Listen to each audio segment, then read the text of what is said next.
మీ స్థానం నుంచి పైకెత్తండి, మైక్ వస్తుంది, నుంచుంటే మావాడు వచ్చి మైక్ ఇస్తాడు. ఓకేనా తల్లి? థ్యాంక్ యూ అమ్మా. అవునమ్మా, 2014లో వృద్ధులకి ఉండే పెన్షన్ 200 రూపాయలు, 5 సంవత్సరాల్లో 2000 రూపాయలు చేసిన ఘనత చంద్రబాబు నాయుడు గారు. తప్పనిసరిగా అమ్మా వికలాంగుల్ని పెన్షనే కాదు తల్లి, కార్పొరేషన్ కూడా బలోపేతం చేయాలి. 2016 చట్టం ఉంది వికలాంగులకి, దాంట్లో కొన్ని గైడ్ లైన్స్ కేంద్ర ప్రభుత్వ చట్టంలో పెట్టింది. ఆ చట్టాన్ని అమలు చేయాలని పాదయాత్రలు వికలాంగులను కలిశారు. తప్పనిసరిగా అది అమలు చేసే బాధ్యత మేము తీసుకుంటామని ఈ సభాముఖంగా హామీ ఇస్తున్నాం. నేను చెప్పే కదా తల్లి, ఇల్లు కట్టించి ఇచ్చే బాధ్యత నాకు తల్లి, నాకు వదిలేసి. నేను ఓడిపోయా కదా, 2019లో ఓడిపోయా కదా, తోపుడు బండ్లు ఇచ్చానా? ఊర్లో వచ్చింది కదా. ఇంట్లో పెళ్లి జరిగితే పెళ్లి కానుక పంపించే బట్టలు పెట్టా కదా గౌరవంగా. తాడేపల్లిలో క్లినిక్ పెట్టా కదా తల్లి, ఉచితంగా ఆరోగ్యంగా ఇబ్బంది ఉంటే ఉచితంగా మందులు ఇచ్చా కదా తల్లి. మళ్ళా నేను ఆర్కేలాగా నటన రాదు తల్లి, లేదంటే బాలబాబుకి పోటీ పడి ఉండేవాడిని. నేను అదే హామీ ఇచ్చా కదా, అది కూడా చెప్పా కదా. తాగునీటి సమస్య ఇప్పుడే వచ్చారా? ఇప్పటికే అన్ని చెప్పా తల్లి, మనోళ్ళు మీకు చెప్తారు వివరంగా. ఓకేనమ్మా, థ్యాంక్ యూ. చెప్పమ్మా చెల్లమ్మ అమ్మ బామ్మ ఒక్క నిమిషం చెప్పండి. ట్రాఫిక్ బాగా ఎక్కువైపోయింది, దాని వల్ల చాలా యాక్సిడెంట్లు అవుతున్నాయి. మొన్న ఆటో బాగా యాక్సిడెంట్ అయింది, ఓ బాబు అయితే చాలా సీరియస్ గా ఉంది. దాన్ని కూడా కొంచెం ఖండించాలి. ఖండిస్తాం కాదు, ట్రాఫిక్ పెరిగింది, కొత్త రోడ్లు ప్రభుత్వం ఎక్కడ వేయలేదు. అందుకే మా మాస్టర్ ప్లాన్ తయారు చేయాలి మంగళగిరి నియోజకవర్గానికి. అప్పటి వరకైనా మరి స్పీడ్ బ్రేకర్లు అన్ని వేయాలి, ఎందుకంటే చాలా ఇబ్బంది పడుతున్నారు అసలు జనం. అది మీరు ఎమ్మెల్యే గారిని అడగాలమ్మా. ఇప్పుడు ఆమె ఇస్తున్నారు కదా, మీరేనా ఏదో చేస్తారనే కదా. అప్పటి వరకు స్పీడ్ బ్రేకర్ అడిగితే నేను 2 నెలలు ఎట్టేస్తా తల్లి. ఎలక్షన్ కమిషన్ వాళ్ళు ఇక్కడనే ఉంటారు, నా చుట్టే ఉన్నారు తల్లి. అరే ఎవరు బండి చెక్ చేయట్లేదు, నా బండి ఇప్పుడు 2 సార్లు చెక్ చేస్తారు. ఆయనకి ఏం దొరుకుతుంది పాప, ఆ బండిలో ఏముంటుంది చెప్పి, ఒక టీ డబ్బా ఉంటుంది, టీ తాగుతారు, టీ ఉంటుంది, నీళ్ళు ఉంటుంది. 2 సార్లు ఆపారు ఇప్పటికి నన్ను. ఎమ్మెల్యే గారిని ఒకసారి కూడా ఆపలా, ఇక్కడున్న అభ్యర్థి గారిని ఒకసారి కూడా ఆపలా, కానీ నన్ను 2 సార్లు ఆపారు తల్లి. అమ్మా అది తప్పనిసరిగా మన ప్రభుత్వం ఏర్పడిన తర్వాత ఏర్పాటు చేయాలి, నేను చేస్తాను. నాకు ఉద్దేశం. Thank you. తిరిగి ఇప్పిస్తా అన్నారు, ఆ హామీ కూడా నిలబెట్టుకోలేదు.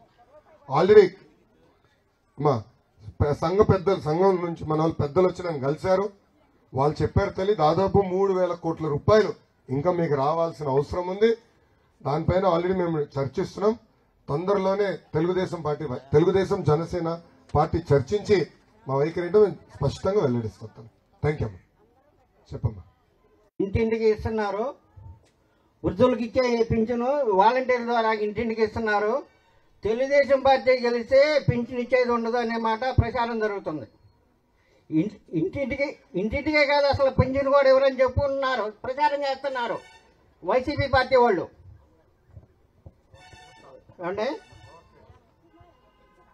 సరే, ఇదొక భాగం. మీరు చెప్పినట్టుగా ఇక్కడ మేమంతా వీళ్ళు కూర్చున్నట్టుగా నేను కూడా అవతల కూర్చునేవాడిని. ఎమ్మెల్యే ఆల్ రామకృష్ణారెడ్డి గారు చేసిన ఘనకార్యం ఏంటంటే, మేము 40 ఏళ్ళ నుంచి ఇక్కడ ఇల్లు వేసుకుని ఉంటుంటే, అసలు ఇల్లు వేసుకుని ఉన్న వాళ్ళకి హక్కు ఉంది, ఇంటి పన్ను కడుతున్నాం. ఇల్లు లేని వాళ్ళని నటువటి మీద పడేసినట్టుగా ఎక్కడో తీసుకెళ్ళి అక్కడ ఇస్తామని చాలా మమ్మల్ని అరాచకం పెట్టారు. మా వాళ్ళు వీళ్ళంతా మా వాళ్ళకి చెప్పేది ఏంటంటే, మీరు కంపల్సరిగా పట్టాలు ఇవ్వటం కానీ, ఇల్లు లేని వాళ్ళకి ఇల్లు కట్టించడం కానీ చేస్తే వీళ్ళందరి తరఫున నేను కూడా, ఈ ప్రజలందరి తరఫున నేను కూడా పనిచేస్తాను.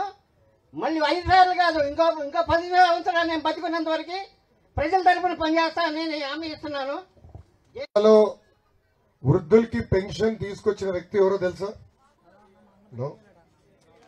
విశ్వవిఖ్యాత నరసార్వభౌమ స్వర్గీయ శ్రీ నందమూరి తారక రామారావు గారు పెన్షన్ ఆయన తీసుకొచ్చారు తల్లి. వృద్ధులకి పెన్షన్ ఇవ్వాలని పెద్ద మనసుతో ఆయన తీసుకొచ్చారు తల్లి. చంద్రబాబు నాయుడు గారు 2014 ముఖ్యమంత్రి అయినప్పుడు పెన్షన్ ఎంత తల్లి? చాలి 200 రూపాయలు. అంటే 82 నుంచి, అంటే 83 నుంచి 2014 వరకు పెన్షన్ 200 రూపాయలు. అంటే అన్నగారు ఉన్నప్పుడు 35 రూపాయలు, బాబు గారు ఉన్నప్పుడు అది 175 రూపాయలు పెరిగింది. తర్వాత వచ్చిన పాలకులు స్లోగా పెంచుకుంటూ 200 రూపాయలు తీసుకొచ్చారు. అదే చంద్రబాబు నాయుడు గారు ముఖ్యమంత్రి అయిన మొదటి 100 రోజుల్లో 1000 రూపాయలు చేశారు. అంటే ఎన్నిసార్లు పెంచారు? 5 రెట్లు. 5 రెట్లు పెంచారు, 1000 చేశారు. ఆనాడు మేము హామీ ఇవ్వలేదు 2000 చేస్తామని. తెలుగుదేశం పార్టీ మేనిఫెస్టోలో 2000 రూపాయలు చేస్తామని హామీ లేనే లేదు. అయినా కూడా 1000 రూపాయలు పెన్షన్ 2000 చేసిన ఘనత కూడా చంద్రబాబు నాయుడు గారు. అంటే 5 సంవత్సరాలు ఆయన ముఖ్యమంత్రి ఉన్నప్పుడు 200 రూపాయల పెన్షన్ ని 10 రెట్లు పెంచి 2000 రూపాయలు చేసిన వ్యక్తి చంద్రబాబు నాయుడు గారు. అన్న క్యాంటీన్ పెట్టిన వ్యక్తి చంద్రబాబు నాయుడు గారు. చంద్రన్న బీమా పెట్టిన వ్యక్తి చంద్రబాబు నాయుడు గారు. పసుపు కుంకుమ ఇచ్చిన వ్యక్తి చంద్రబాబు నాయుడు గారు. పెళ్లి కానుక ఇచ్చిన వ్యక్తి చంద్రబాబు నాయుడు గారు. ఇక్కడ చెప్పుకుంటూ పోతే ఒక పూట అంత పడుతుంది. 100 సంక్షేమ కార్యక్రమాలు చేశారు. కానీ మా బాబు గారిలో ఒక లోటు ఉంది. తల్లి చేసిన మంచి పని పాప అని చెప్పుకోడతారు. అని చెప్పుకోడు. రోడ్లు వేసాం ప్రజలు తెలుసు కదా బా అంటాడు. పెన్షన్ ఇచ్చినాము ప్రజలు తెలుసు కదా బా అంటాడు. మళ్ళీ ఎందుకు తాతయ్య మీకు డౌట్? ఎందుకు మీకు డౌట్ తాతయ్య? మన ప్రభుత్వం వచ్చిన వెంటనే బాబు గారు స్పష్టంగా చెప్పారు, వాలంటీర్ల ద్వారా ప్రతి గడపకి పెన్షన్ కాదు అన్ని సంక్షేమ కార్యక్రమాలు అందజేసే బాధ్యత మన ప్రభుత్వం అంటే తెలుగుదేశం జనసేన ప్రభుత్వం తీసుకుంటుంది. మీకు ఆ డౌట్ వద్దు. రెండోది శ్మశాన వాటిక మీరు అడిగారు. శ్మశానాలను కూడా ఒక్క నిమిషం నేను చెప్తున్నా. అరే ఒకే ఒక 6 నిమిషాలు కష్టపడ్డారు. రాజధాని లేని రాష్ట్రం, పరిశ్రమలు లేని రాష్ట్రం, ఏదో ఒక చేయాలి ఒక తప్పనతో పనిచేశాడు ఆయన. 6 నిమిషాలు ప్రజల గురించి ఆలోచించారు. సో తప్పనిసరిగా ప్రహరీ గోడ కూడా కట్టించాలి. ఆ బాధ్యతను తీసుకుందాం. అంటే మన ప్రభుత్వం ఏర్పడిన మొదటి సంవత్సరంలో ఎన్ని అవ్వవు స్వామి, నేను చూసుకుంటాను. ఇంకేమన్నా మాట్లాడతాను. బామ్మ బాగా అవుతున్నారు. 2 ఓట్లు ఏ గుర్తుకేస్తాం? నమస్కారం. ఒక యువకుడిని, ఉత్సాహవంతుడిని, కొంచెం తెల్లగడ్డ వచ్చింది కానీ యువకుడిని, ఇంకా ఒక యువకుడిని, ఉత్సాహవంతుడిని, మంచి పనులు చేసేదానికి వచ్చే తల్లి మీరు నన్ను ఆశీర్వదించాలి, దీవించాలి. 5350 ఓట్లతో ఓడిపోయే తల్లి. దాని పక్కన ఒక 0 పెట్టాలి. అంటే 53,500 ఓట్లతో మీరు నన్ను గెలిపించి శాసనసభకు పంపించాలని ఈ సభాముఖంగా మిమ్మల్ని అందరినీ కోరుతున్నాను. మీరందరూ అనుకోవచ్చు అంత మెజారిటీ ఎందుకబ్బా అని. అమ్మా, ఓటమి తర్వాత అనేక అవమానాలు నేను ఎదుర్కొన్నా, మీకే తెలుసు. శాసనసభ సాక్షిగా మా తల్లిని కూడా అవమానించారు, నాకన్నా బాగా మీకే తెలుసు. ఏనాడు మా తల్లి బయటికి రాలా, రాజకీయాలు దూరంగా ఉండేది. కానీ బాబు గారు పడిన ఇబ్బందులకి, అవమానాలకి ఈరోజు మా తల్లి కూడా రోడ్ ఎక్కింది. పోరాడతానని వచ్చింది తల్లి. అందుకే తల్లి మంచి మెజారిటీతో 53,500 ఓట్లతో మెజారిటీతో నన్ను ఆశీర్వదించండి, దీవించండి. కాబోయే ముఖ్యమంత్రి చంద్రబాబు గారితో అహర్నిశలు దెబ్బలాడి మీకు పనులు చేస్తా. మంత్రులందరినీ మన ప్రాంతాన్ని తీసుకొచ్చి భారతదేశంలో 4000 ఎమ్మెల్యే స్థానాలు ఉన్నాయి తల్లి, సుమారుగా 4000 ఎమ్మెల్యే స్థానాలు. వాళ్ళందరూ రేపు అభివృద్ధి సంక్షేమం ఎక్కడ బాగా జరిగిందని ఆలోచిస్తే మంగళగిరి పేరు వింపడే విధంగా నేను అభివృద్ధి సంక్షేమం చేస్తానని ఈ సభాముఖంగా మేము అందరికి హామీ ఇస్తున్నాం. పేదరికం లేని మంగళగిరి నియోజకవర్గం. ఈరోజు తల్లి మంచి మనసుతో నేను తోపుడు బండ్లు ఇస్తే నన్ను ఎగతాళి చేస్తున్నారు తల్లి. మా తోపుడు బండ్ల ద్వారా కనీసం రోజుకి ఒక 300 రూపాయలు ఆదాయం పెరుగుతుంది రోజుకి. అక్కడితో నేను ఆగట్లే, ఇంకేం చేయొచ్చు అని ఆలోచిస్తున్నాను. చేనేత సోదరులకి వీవర్స్ అలా పెట్టారు తల్లి. కొత్త కొత్త చీరలు డిజైన్లు నేర్పిస్తున్నాం. అంటే వాళ్ళ ఆదాయం 3 రెట్లు పెంచాలి. అంటే చేసే వాళ్ళని ఎగతాళి చేస్తారు తల్లి. వాళ్ళందరూ ఎవరు చేయనోళ్ళు. నేను తోపుడు బండ్లు ఇచ్చిన తర్వాత పరిగెత్తుకుంటూ వచ్చి అరాకొర వాళ్ళు ఇచ్చారు తల్లి. చూడండి పరిస్థితి. అందుకే అమ్మా, ఎట్లయితే మీకు పనిచేశానో దానికి రెట్టింపు పనిచేస్తాను. ఒక మోడల్ నియోజకవర్గంగా మంగళగిరిని తీర్చిదిద్దా. పేదరికం లేని మంగళగిరి అయ్యే వరకు నేను కష్టపడతానని ఈ సభాముఖంగా మీ అందరికి హామీస్తూ, నాకు అవకాశం ఇచ్చిన ఎన్టీఆర్ గట్ట వాసులందరికీ పేరు పేరున నా హృదయపూర్వక ధన్యవాదాలు తెలుపుకుంటూ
ఇంకా 52 రోజులున్న ఎన్నికలకి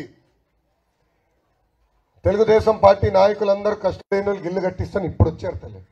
ఈ 4 సంవత్సరాలు 10 నెలలు ఏం చేశారు? ఎమ్మెల్యే గారు ఏం చేశారు? పట్టించుకోలే. అందుకే మొన్న మీటింగ్ జరిగితే మంగళగిరిలో బాబు గారు హామీ ఇచ్చారు. దాంట్లో ప్రధానంగా కొండ పోరంబోకు కానివ్వండి, కాలువ భూమిలో కానివ్వండి, ఆర్ఎన్బి భూమి కానివ్వండి, ఎండోమెంట్ భూమి కానివ్వండి, దశాబ్దాలుగా నివసిస్తున్న వాళ్ళకి వాళ్ళ భూముల్ని రెగ్యులరైజ్ చేసి పట్టాలు అందించే బాధ్యత మన ప్రభుత్వం తీసుకుంటుంది. రెండోది, ఇల్లు లేని నిరుపేద కుటుంబాలకి పక్కా ఇల్లు కట్టించే బాధ్యత మన ప్రభుత్వం తీసుకుంటుంది. ఇంకా డ్రైనేజ్ సమస్య అందరు తెలిసిందే. చెత్త పని తీసుకుంటారు కానీ డ్రైన్లో చెత్త మట్టుకు ఎవరు తీయడు. ఏమా పొద్దున్న లేచి నుంచి గొడవ ఏంటది, మనం మురుగునీరు వెళ్ళి వేరే ఇంటి ముందర ఆగుతుంది, వాళ్ళకి మనకి తగాదా, లేదంటే 3 గడపలు దాకా అక్కడ ఆగిపోతుంది దాటి, మళ్ళీ అక్కడ గొడవ. అమ్మా శాశ్వతమైన పరిష్కారం భూగర్భ డ్రైనేజ్. అన్న ఎన్టీఆర్ ఊర్లో నేను చేశాను తల్లి మంత్రిగా ఉన్నప్పుడు భూగర్భ డ్రైనేజ్ అద్భుతం. అసలు దోమ ఉండదండి, దోమే ఉండదు. ఆ గ్రామాన్ని ఆదర్శంగా తీసుకుని మన గ్రామంలో కూడా శాశ్వతమైన పరిష్కారం భూగర్భ డ్రైనేజ్ వేసే బాధ్యత నేను తీసుకుంటాను.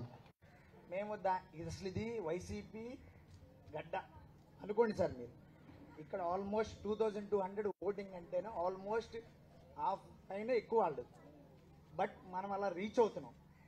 కానీ ఈసారి దాన్ని మేము ఈక్వల్గా చేయడానికి చాలా ప్లాన్ చేసుకుంటా వచ్చాం. ఈక్వల్ రేపు ఎవడు పని చేయడబ్బా. కాదు సార్,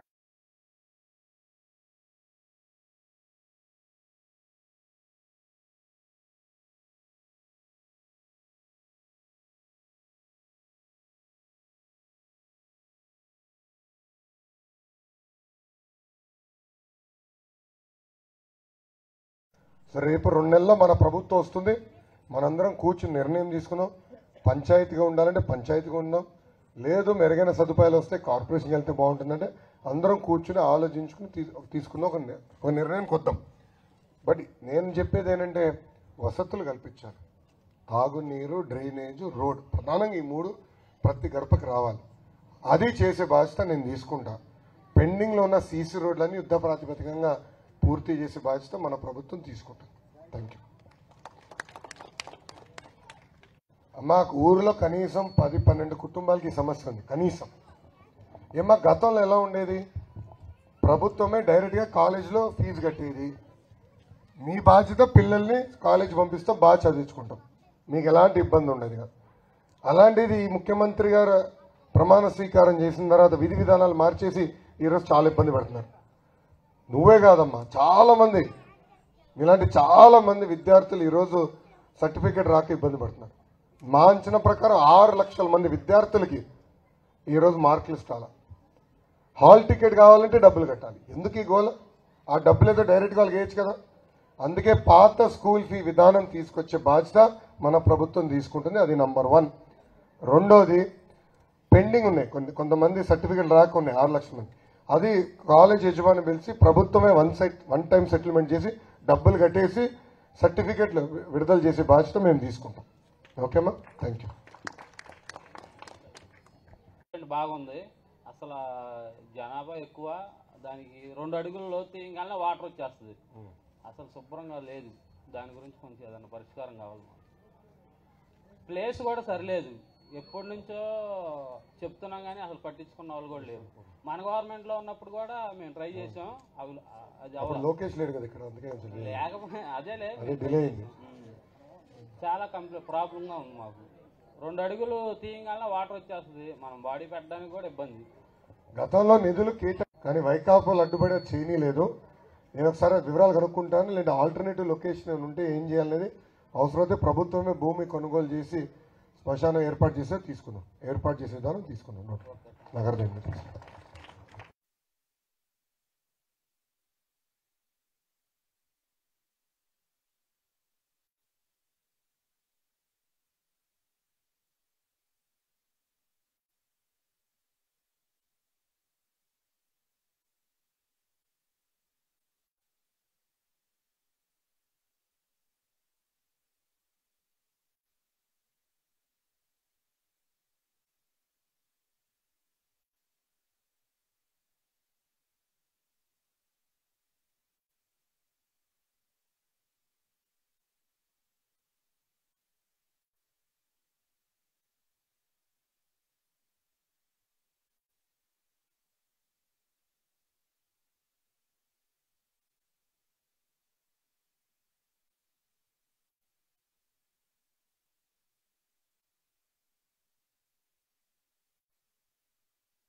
మా కరెంటు ఛార్జీలు 9 సార్లు పెంచారు, ఆర్టీసీ ఛార్జీలు 3 సార్లు పెంచారు, క్వార్టర్ బాటిల్ ధరలు కూడా పెంచేశారు. అంతేకాకుండా మీరు చూస్తే ఊరిలో ప్రమాదంలో ఎవరైనా చనిపోతే మట్టి ఖర్చులకు 5,000, అదేవిధంగా నెల దాటే లోపల 4,95,000 రూపాయలు.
కానీ అభిమానం, ఆత్మ గౌరవం అమ్మేదానికి ఎవరు సిద్ధంగా లేరు. దయచేసి ఇది గుర్తుపెట్టుకోమని ఈ సభాముఖంగా మిమ్మల్ని అందరూ కోరుతున్నా. అమ్మ, మా నాయకులు మీ ఇంటికి వచ్చారా? మిమ్మల్ని ఎవరు అడిగారు? నాయకులను అడిగానా? నేను ప్రజలను అడుగుతున్నా. ఏమా బాబు సూపర్ 6 అనే హామీలతో క్యాలెండర్ అందజేయాలి. ఎంతమంది ఇంటికి వచ్చిన చేతులు పైకెత్తండి. 10% నాకు తెలుసు. బాబు షూరిటీ నానా బిఎస్బీజీ కాదు, బాబు సూపర్. రాజకీయంగా పైకి తీసుకొచ్చింది తెలుగుదేశం పార్టీ. ఎప్పుడు లేని విధంగా 3 మైనారిటీ సోదరులు రాజ్యసభకు పంపించింది తెలుగుదేశం పార్టీ. సో వీళ్ళు వస్తారు, వాలంటీర్ రూపంలో వస్తారు, లేదంటే సంఘాలు, కొత్త సంఘాలు సృష్టించి తెల్ల కాగితాల మీద ప్రింట్ చేసి వస్తారు. దయచేసి ఏమీ నమ్మద్దు. అమ్మా, నాకు కులం తెలియదమ్మా, నాకు మతం మనకు తెలుసు, కనెక్టివిటీ లేక ఇబ్బందులు పడుతున్న విషయం మనకు తెలుసు. ఇంకో పక్కన బీటీ రోడ్లు కూడా వేసాను తల్లి. సో నాకు తెలుసు రోడ్లు అంటే ఎంత దూరం వెళ్ళాలి ఉండి మేడం నాకు వదిలేదు తల్లి. ఎవరు మంత్రి గారు ఎవరు వచ్చినా ఆర్టీసీ బస్సు మనకు వచ్చే బాధ్యత నాది. రెండోది కటింగ్ మాస్టర్ చెప్తా మర్చిపోయి. జగన్ చూస్తే కటింగ్ మాస్టర్ గుర్తొస్తారు. జగన్ ఫోటో చూస్తే గుర్తుపెట్టుకోండి కటింగ్. కరెంటు ఛార్జీలు ఆయనే పెంచుతాడు. మళ్ళీ బిల్లు ఎక్కువ వచ్చిందని సంక్షేమ కార్యక్రమాలు కట్ చేస్తాడు. అన్ని కట్ చేస్తాడు తను. అమ్మా ధరలు తగ్గించాలా, భారం తగ్గించాలా, గతంలో ఏ నిబంధనలతో అయితే మీకు సంక్షేమ కార్యక్రమాలు అన్ని అందించాలి, అర్హులుగా గుర్తించి మీకు అందించాలి, ఆ విధానమే అమలు చేసే బాధ్యత మన ప్రభుత్వం తీసుకుంటుంది. ఎందుకు పెరిగినాయని అడుగుతున్నా. జగన్ గారు పెంచేశారండి. జగన్ గారు పెంచేశారండి. ఎందుకు పెంచారన్నా?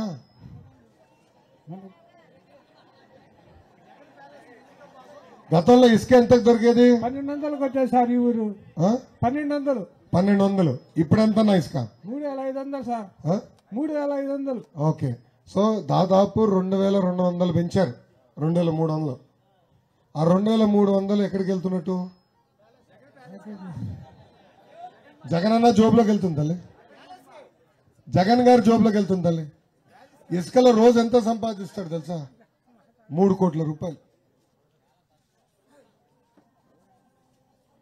ఏంట్రా బాబు ఇంకెంత సంపాదిస్తాడు స్వామి?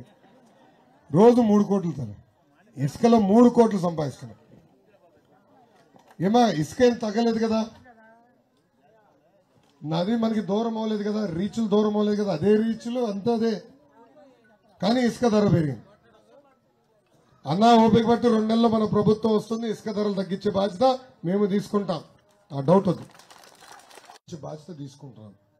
నిరుపేద కుటుంబాలకి ఇల్లు కట్టించాలనేది మా లక్ష్యం. అంటే స్థలం ఉండే వాళ్ళకి, స్థలం ఉన్నవారికి కూడా ఇల్లు కట్టించాలి కదా. అంటే నిరుపేద కుటుంబాలకి ఇల్లు కట్టించాలనేది మా లక్ష్యం. ఇల్లు కట్టించాలనేది మా లక్ష్యం. దానికి కూడా నేను ఆలోచించేది మెరుగైన టెక్నాలజీ తీసుకురావాలన్నా. ఇప్పుడు ఏమైంది? సిమెంట్ ధరలు పెరిగినాయి, స్టీల్ ధర పెరిగింది, తమ్ముడు ఇప్పుడే చెప్పారు ఇసుక ధర విపరీతం పెరిగింది. దీనివల్ల ఒక ఇల్లు కట్టాలంటే దాదాపు 7 నుంచి 10 లక్షల రూపాయలు ఖర్చు అయిపోతుంది. అంటే నిరుపేద కుటుంబాలు అప్పు చేసి ఇల్లు కట్టుకుంటే శాశ్వతంగా ఇంక పేదరికంలో కూలిపోతారు. సో అందుకే మెరుగైన టెక్నాలజీ తీసుకొచ్చి ఇల్లు కట్టాలనేది మా లక్ష్యం. తప్పనిసరిగా మంగళగిరిలో ఒక పైలట్ ప్రాజెక్ట్గా తీసుకుని అర్హులందరికీ ఇల్లు కట్టించే బాధ్యత నాది. ఓకేనా? ఇంకోటి ఏంటంటే చెప్పండి. నేను హామీ ఇచ్చే కదా బస్సు ఇప్పిస్తాను. నాకు అదైతే కావాలండి. నేను రాసుకున్నాను. ఇది నా నోట్స్ ఉంటాయి, నేను అందుకే రాసుకున్నాను.